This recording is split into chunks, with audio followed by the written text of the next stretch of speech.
अस्सलाम वालेकुम एवरीवन। ही वीडियो जेका है मां ठाही रही आहियां तव्हांखे महिरबानी चवण लाइ ऐं कुझु कंफ्यूजन्स खे दूर करण लाइ। त पहिरीं ॻाल्हि त मां तमामु थोराइती आहियां सिंध वासियुनि जी, स्पेशली कश्मीर ऐं करमपुर वासियुनि जी, जंहिं मुंहिंजे सक्सेस खे एॾो ऑन कयो। मां कल्ह खां वठी जॾहिं खां पंहिंजो जेको रिज़ल्ट आहे CSS जो उहो पोस्ट कयो आहे, उन खां पोइ मूंखे तमामु कुर्ब ऐं तमामु मान मिलियो आहे करमपुर ऐं कश्मीर वासियुनि सां। So thank you so much. Honestly, believe me, it really means a lot and I'm really grateful to you all.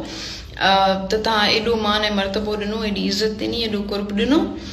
ऐं बाक़ी जेके कुझु कंफ्यूजन्स आहिनि उन्हनि खे बि क्लियर कंदी हलां।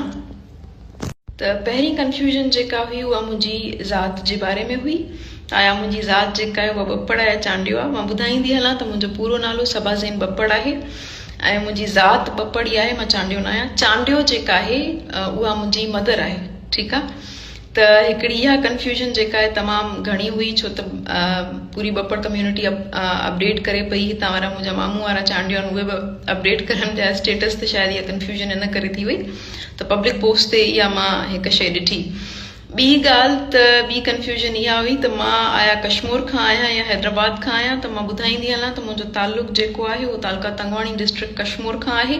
त डेफिनेटली मां कश्मीर जी आहियां। हैदराबाद में जेको आहे सो मुंहिंजी एजुकेशन रही आहे इलाही ज़्यादा, मतिलबु ओवरऑल एजुकेशन जेका मुंहिंजी रही आहे उहा हैदराबाद खां रही आहे। त हिते इलाही माण्हू सुञाणनि था, त इन जे करे उन हवाले सां पोस्ट हणी छॾियूं।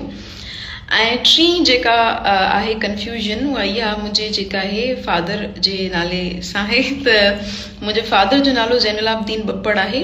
काफ़ी माण्हुनि कामिल बप्पड़ खे जेको आहे सो नेम खे पॉइंट आउट कयो, बट इट्स ज़ैनुलाब्दीन बप्पड़, ठीकु आहे। त इहो मुंहिंजे फादर जो नालो आहे। ऐं मां पंहिंजी कामयाबी जो क्रेडिट जेको आहे ॾियणु चाहींदसि पंहिंजे पेरेंट्स खे।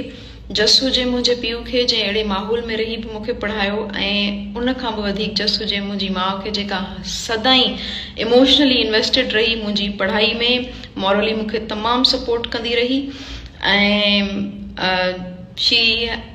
I think she is the best mom one can ever get. In fact they are best parents.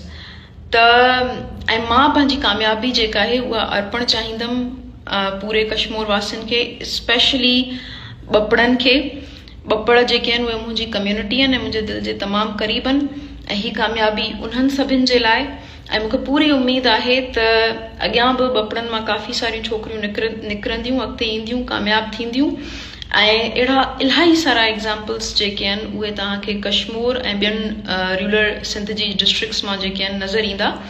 And I can proudly say that I dedicate my success to all the Bappars. Thank you.